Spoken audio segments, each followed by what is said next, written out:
So we have said that there are certain features that are going to be specific, that is going to be unique to the living organism, and these features are going to set apart the living organisms from the non-living ones. So defining features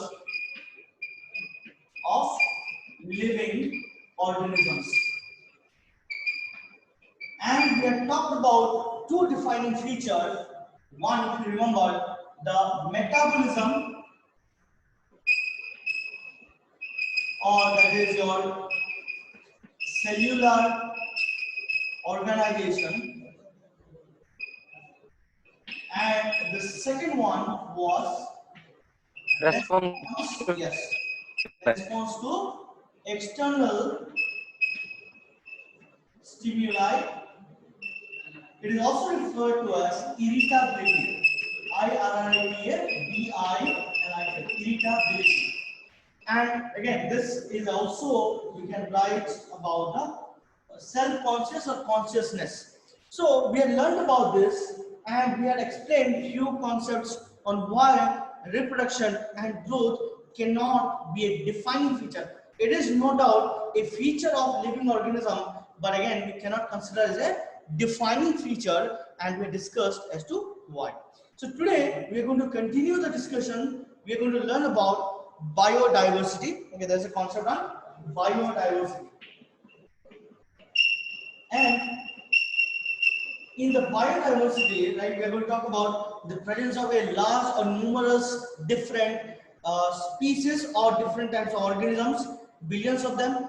How can we study them? If I want to study, how can I study them? And how can I identify and name them for my easy understanding? It is obvious that the sheer number of the living organisms, which goes into billions, it is impossible for anyone to study.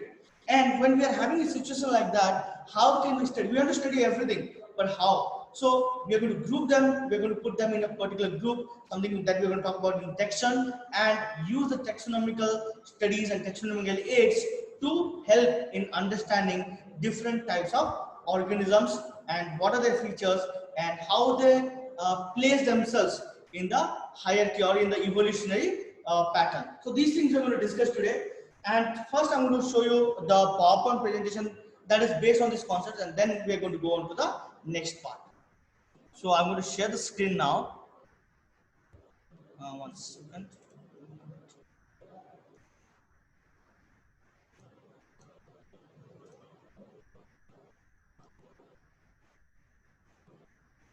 Can you see the screen?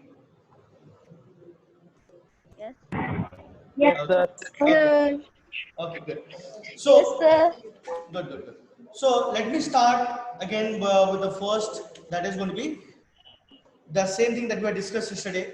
What is biology? Biology means study of life and living organisms, right? And we are also said there are few features, for example, the growth, metabolism, response to stimuli, and reproduction, that are going to be certain feature that is found in the living organism. And again, we had discussed that growth is basically referred to as the increase in the mass and the number, and it is going to be characterized by the cell division. In case of plants, the division is going to be continuous. They keep on dividing, and the division continues for the entire life. They are actually alive.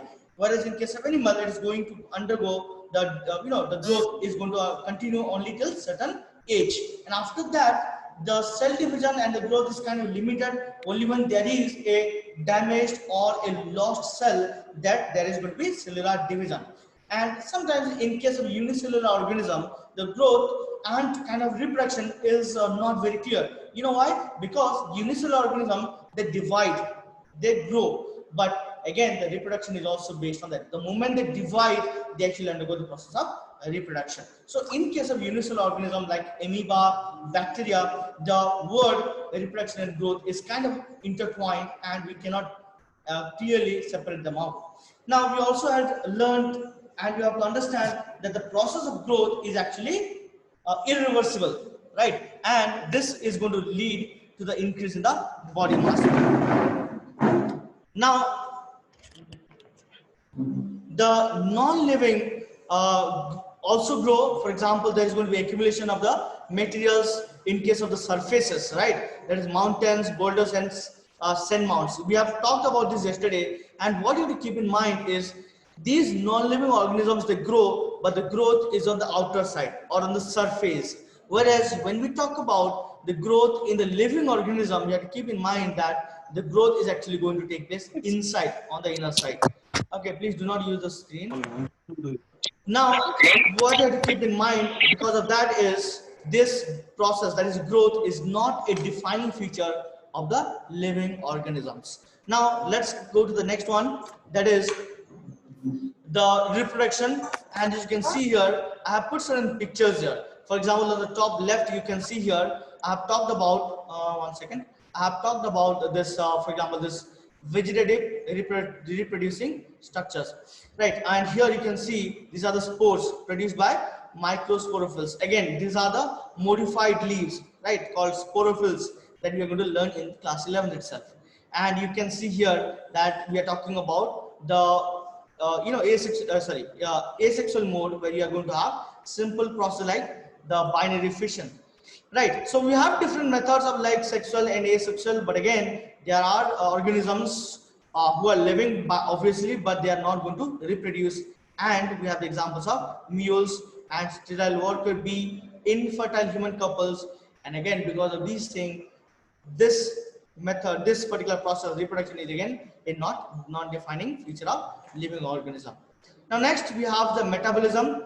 In metabolism, what we say? We say that the catabolism and anabolism is essential for the organism to survive. You talk about any organism, the most primitive to the most advanced, they will exhibit, they will have the catabolism and anabolism that is going on within the cells, and none of the non-living organisms are going to exhibit the metabolism or metabolic reactions. And that is why this particular method, this particular process, metabolism, is a defining feature.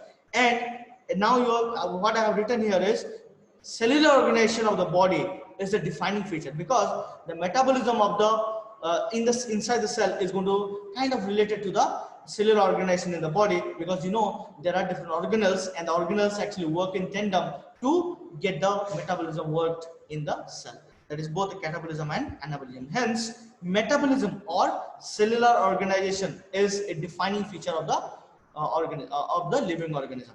Now, next one is going to be response to the stimuli, right? We had talked about it, and it is nothing but irritability or the consciousness. And as we had said, the stimuli is something that is going to trigger a response in the living organism. And the stimuli can be anything like light, touch, temperature, water, any of these that is going to change certain, or it is going to make us aware of what is going on outside. That is referred to as stimuli. So as you can see in the picture here, what you see is you are seeing a plant and you are seeing the light source, and the plant is going to bend towards the light. And we all know, one second, students.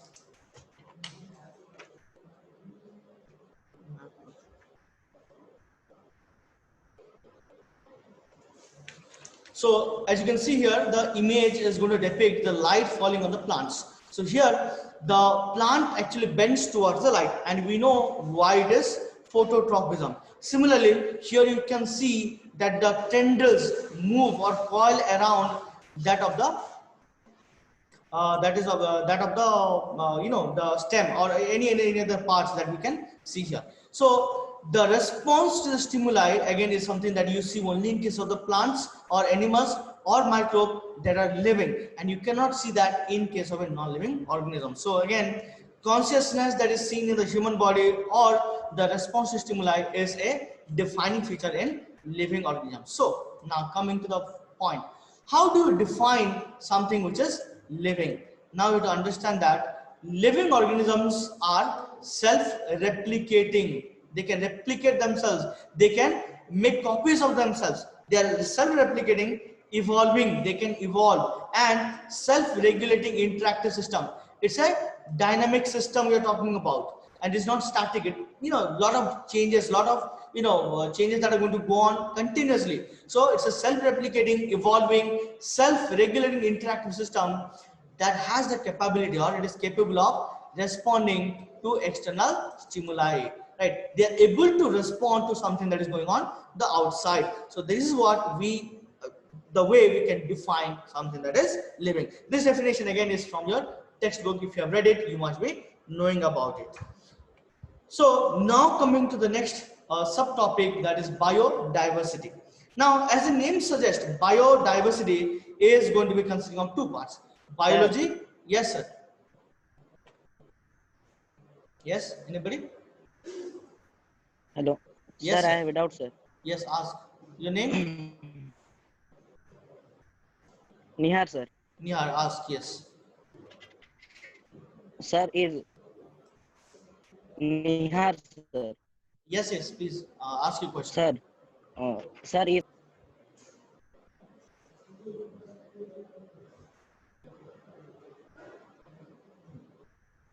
Okay, we'll take the question at the end. I think he's having some network issue. So biodiversity refers to all the living organisms in a particular area. And when we talk about the entire earth, right, all the diverse microbes, plants, animals, algae, fungi, all of these protists, right, all of these together represent the biodiversity of our earth. And when we talk about the number of species, what are the different types, how many different types of with these living organisms are there? The number ranges from 1.7 to 1.8 million, and I'm pretty sure the number has already increased, but this number is what is given in your textbook. So it is huge and we need to learn all of them, but there is a problem because we know that every organism is known by different names in a locality. For example, you talk about brinjal, in Odia it is called something, in Telugu it is called something, right? In English it is called something, and we all know brinjal, for example, in English it is called eggplant also, right? So we have different names in different locality, and that basically is going to put problem that is going to have problem in communicating between the scientists throughout the globe. So we cannot learn everything. So we need to collaborate, and when we need to collaborate, we need to have a common name for that particular organism. And for that simplicity of communicating a particular organism or talking or discussing about a particular organism, we need to use a particular common name or scientific name, and or that is the uniform nomenclature of the organism. Nomenclature means naming of the organism, scientific naming of the organism. So so here nomenclature is possible only when the organism is properly described and we know what that particular organism is. We do not know if we do not have an idea what organism are we talking, and we cannot describe what it is. How can we give a name? So to name a particular organism, living organism, first we have to identify. So identification becomes the first step when we want to learn about different organism. So identification comes first. Once we identify, we give a common name, that is scientific name, and these scientific names for the plants and animals are governed by certain principles, certain rules. Yes,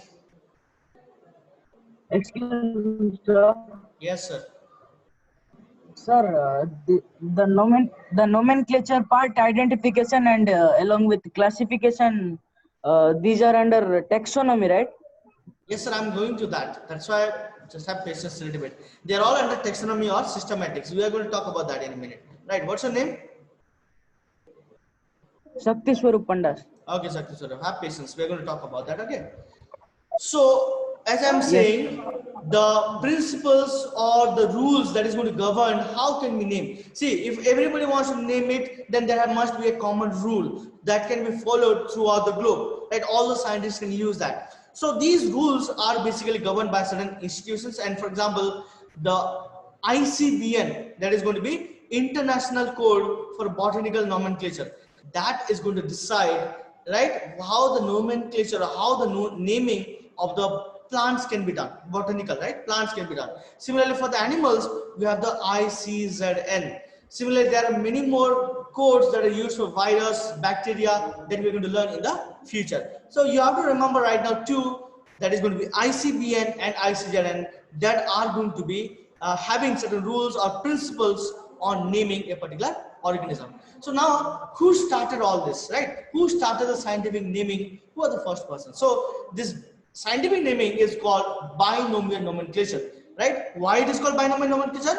Because it is consisting of two different components, right? And these two different components are generic and species name, or genus name and species name. Now again, this you must be knowing from class 10, class 9. If you do not know, again, remember, try to understand this. So the first person, as you can see in the picture, was actually Carolus Linnaeus, who invented this modern system of scientific naming or binomial nomenclature. So what is it? What are the rules? Let's understand that. So when we talk about the biological names or scientific names, we take it from a language or from a particular system where the meaning of the words would remain same over many generations. For example, if we talk about English, the meaning might change over years, right? There are new words added, right? Some words do not get, some words get the meaning changed over time. So what happened here is when the scientists they start using biological names, they use the Latin word, right? They use a Latin word. Now, Latin is important here because Latin, kind of a dead language where the meanings of like hardly anybody uses except the scientific community. So the meaning would remain same. Whatever we are talking about, the meaning of a word today, the meaning would remain same even after many generations, many decades. So Latin is the source for the biological names, and when we write it, it is typically italicized. We use the italic font when we write them. Now, as we discussed, there are two parts to the scientific name, right? One is called the genus name, and second is called the species name or the specific epithet. That means the species name. Now, when we write, the third one you have to keep in mind is when we write these, we have to first start, the first word is going to start with a capital letter, right? Now, the genus name always will start with a capital letter. And the next one, that is going to be the second, the species name, second word is going to be always start with a small letter. Now, first one capital, second one small. Now, when we print it, it must be italics, right? It should be italicized, as you can see here, right? It must be italicized. But when we write something handwritten, it must be underlined separately. Both of these words must be underlined separately.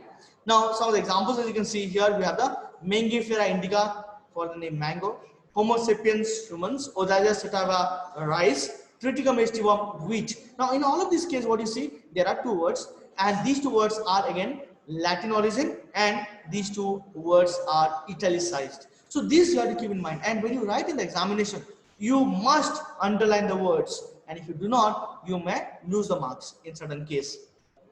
Right. So another fifth point we are going to add to this, that is sometimes we add a third word to the scientific naming. For example, you can see here Mangifera indica Linn, L-I-N-N. So what does this L-I-N-N refers to? It refers to the scientist or to the discoverer who has actually described that particular species for the first time. So here it was Linnaeus who described this species for the first time. So the abbreviation of that, of the the scientist or the discoverer is going to be followed by the specific epithet. So in those cases, we're going to have three different words for the scientific naming. But more or less, in most of the cases, you're going to see only two words. Are you able to follow, students? Are you able to understand? Yes, sir. Yes, sir. Yes, sir. Okay, thank you all. Let's continue. So Yes, sir. right now, I'm going to give you give you a very small task, and the task is you take a screenshot of this, or you can write it down later. I'll share the this list also later. You have to find out the scientific names for this particular set of living organisms. Right. So how many I've done? 1, 2, 3, 4, 5, 6, 7, 8, 9, 10, 11, 12. For these 12 scientific names, you have to find out. You can use internet, you can use books. You should be able to find out. Minimum 20-30 commonly available organisms, plants, we should be able to tell the scientific name, being the student of biology. Right. So this is for you. You can take a screenshot, and once you have taken, we are going to go. I will share the link, share this particular list later also in the group. Now, as somebody was asking, taxonomy, right? We're coming to the taxonomy. Now, when we talk about taxonomy, as I said, that there are millions of organisms. And when we're going to have millions of organisms, it is practically impossible for us, because let's say humans live for around 70, 80, 100 years maximum, and they can work for maybe up to 60 years of age. But in that time, it is impossible for anybody to learn about all of these organisms. So what we Sir, do excuse to, me, sir. hello, Sir, anybody? doubt, sir. Tell me, sir. Yes, sir. Sir, what is the meaning of filamentous algae? How is that related here? Sir, in Hello? Hello? Okay, sorry again. Please keep your question. I will answer all the questions towards the end. I'll give you time for the question answers. We have time, right? So do not worry. I'll clear all your doubts towards the end. Like yesterday, 10 minutes, we'll have it for question answer discussion. Because I think some of you are having internet issue. So at that point of time, I'll be checking my chat here. So you can put your question even in the chat. Okay. Sorry, anyway, whoever was asking, I could not hear. Filamentous algae, we'll talk about that towards the end. Snigdha, again, please wait. If it is not related to this, we will discuss about it at the end of the class. Classification, again, as I was saying, we need to classify the organism for easy study, or to basically group the organisms so that we can study an entire group of organisms to understand what similarities or what differences they have. And all of this grouping or classification is based on what? It is based on observable characters, something that we can see. Now, what we do, each of this group, as you can see on the left, right, species, genus, family, order, class, phylum, kingdom, domains, and life, right? All of these you have learned in class 9. So all of these are called one taxon. Now, what do you mean by taxon? Taxon refers to the scientific term, right, that is used for an unit, any unit that is used in biological classification. Each group in biological classification is referred to as one taxon, right? Taxon is going to have hierarchy, just like we have species, genus, family. So each of these are one taxon. Keep this in mind. Now, taxonomy, what? Taxonomy is a science of defining groups of biological organisms on the basis of certain similarities and differences, right? What we do, we take the organisms, we group them into certain groups, right? So what we do, all the organisms that are similar, that are showing certain similar characteristics or features, we are going to put them together. And those which are not, or completely different one, we're going to put them in a different group altogether. So to give you an example, all the plants, for example, have a kind of a common feature, right? They cannot move. They have certain things like, they have the leaves, stems, and roots, which are absent in case of animals. So animals can move. So we have two different groups for the plant and animals. Invertebrates, vertebrates, two separate groups, right? Chordates, non-chordates, for example. So what we do, we separate, we create taxon based on similarity and differences. And again, Carolus Linnaeus is the one who is regarded as a father of taxonomy. So when we have the NEET classes, I will tell you regarding different group, the history of the taxonomy, how it all started, who started, the 2 kingdom, 3 kingdom, 4 kingdom, and the 5 kingdom classification that we today follow. So what is the process of taxonomy? We characterize the organism or the animal, then we identify it, then classify it, and then we nomenclature. We give a name to the organism. Now, systematics is a word that is related to taxonomy. What do you mean by that? Now, the word systematics again is derived from the Latin word, and systema here means to the systematic arrangement of organisms, which literally means the taxonomy. Now, systematics is the study of diversification of living forms or living organisms, both past and the present, and the relationship among the living organism through time. So here what we do is we correlate everything with the evolutionary pattern, evolutionary history. And Linnaeus used Systema Naturae as the title of his publication, where we talked about the classification of organism for the first time. It was for the plants and then for the animals for the first time. So what are the taxonomic categories? As we said, taxonomic hierarchy or taxonomic categories, as you can see here, the species, genus, family, right? These are the taxonomic hierarchy. Again, many of you are aware, I think, and many of you will know about it, but just to give a brief overview, quickly we move through all of this. I think somebody's mic is on. Okay. Anyways, so species what? Anybody can define species. Okay, I already, it is in the group. Yeah, I'm going back. So anybody can define species. I have a question. Anybody can define species? Sir, we used to specify that organism after Okay, it was not very clear, but I guess that is able to. that is the thing which has specifying the organism, right?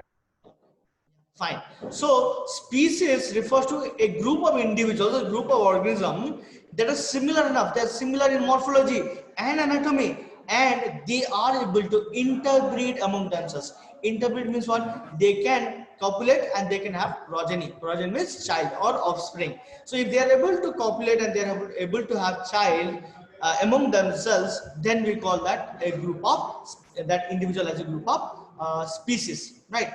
And they have a large number of similar characters. Now what you have to understand is, as we go from species to the kingdom, the number of similarities is going to decline. So we are going to have the maximum similarity in case of species and the least similarity when we talk about the domains or the kingdoms, that you have to keep in mind.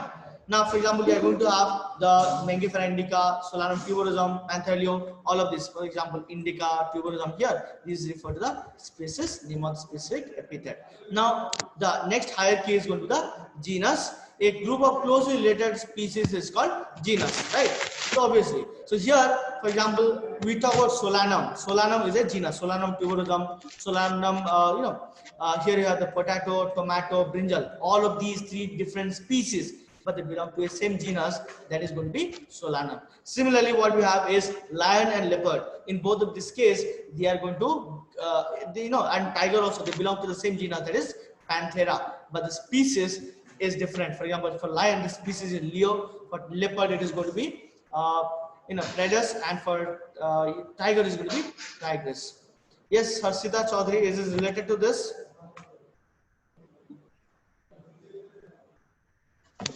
Anyways, so family, right? So here, what we do, a group of closely related genera is called a family. Now, the families are characterized basis of both vegetative and reproductive feature of plant species. And for example, there are three different genus here, that is Solanum, Petunia, and Datura, and they are all placed in the same family, that is Solanaceae family.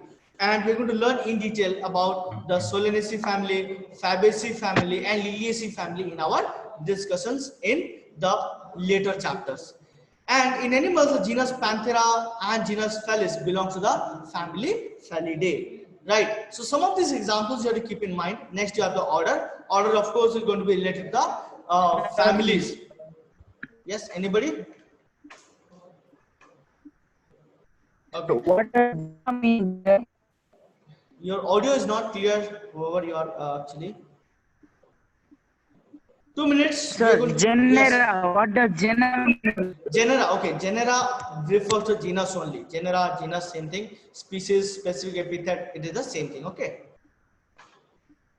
So, coming to the next one, that is going to be order. And a order, of course, is going to be a group of close related family, right? And as you can see here, the Convolvulaceae and Solanaceae are going to be included in the order Polymonials. Again, these are all examples that I have taken from the textbooks. I'm going to go through this. Class is a major category, remember this, and more related orders that possess similar characters are going to be placed together. For example, class, we have Mammalia. Mammalia is a class, and they are having orders like carnivores, rodentia, primata, insectivora, right? Carnivora, they're going to have all the carnivores, rodents in rodentia, primates, right, in case of the primata, and insects in case of insectivora. And all of this are going to have the mammary glands and external ears, and going to be having the body here. So these all are placed into a single class. Next, you have the phylum. In case of plants, the phylum is going to be referred to as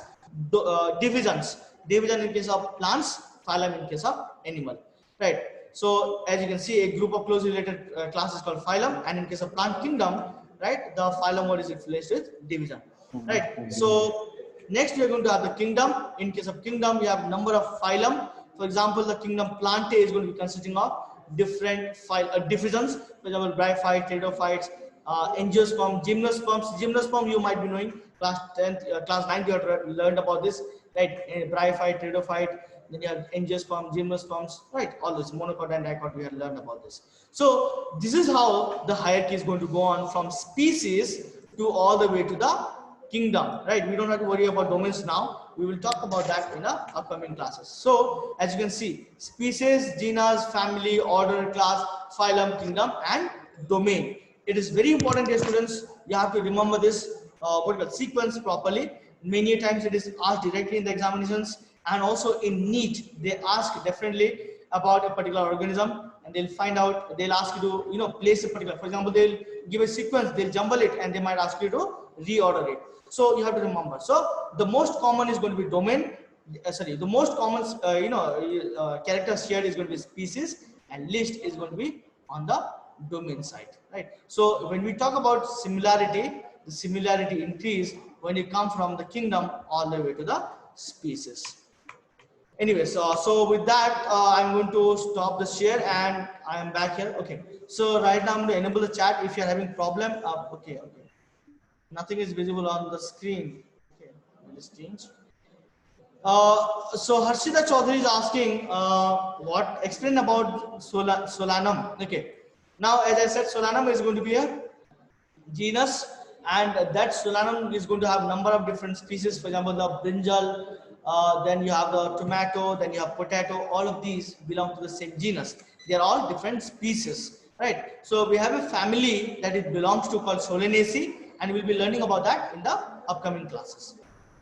Yeah, I closed the screen, Pratima. I have closed it. Right now I'm taking, if you have any questions, please ask. We have 5 minutes more.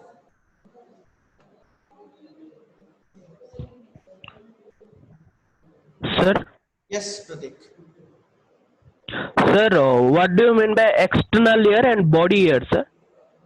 There is no body or external ear. If you have a the external ear, see what happens in lower organism. I will take an example of a frog. Let's say we have something called tympanum. Tympanum is kind of, it is along the body. There is a small eardrum kind of thing that is present called tympanum, through which the auditory information can be it is received by the organism. Now in certain organisms like humans, what you have, we have the external ear. External ear means actually the pinna. That is what we see. That is the external ear of the pinna. So that is what is called the external ear. Excuse me, Yes, Satish. Shakti sir. Sir, Yes. yesterday you said about that mules in case of honeybees.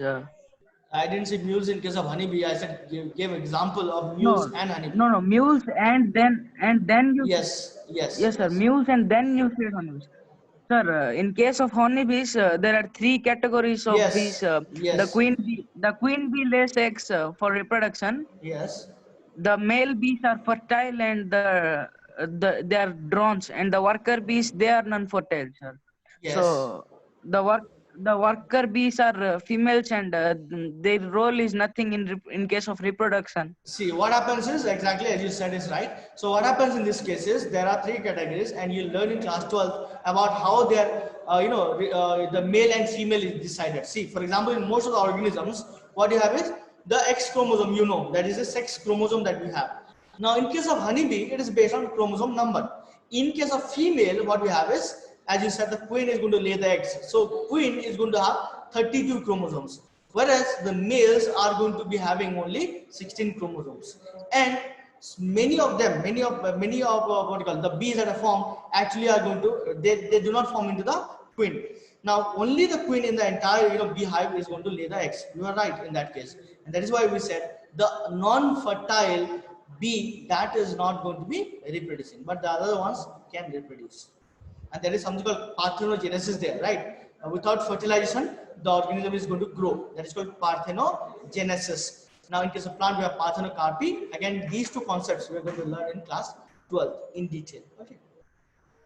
Sir, So so by consulting the yeah, sir please.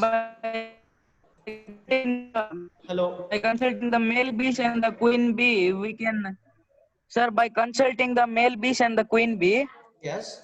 we can consider that reproduction is a defining feature. As I said, we're talking about a defining feature means without exception, right? So this is an exception, right? The organisms, some of them can, some of them cannot. It is a feature, but it is not a Yes. defining feature.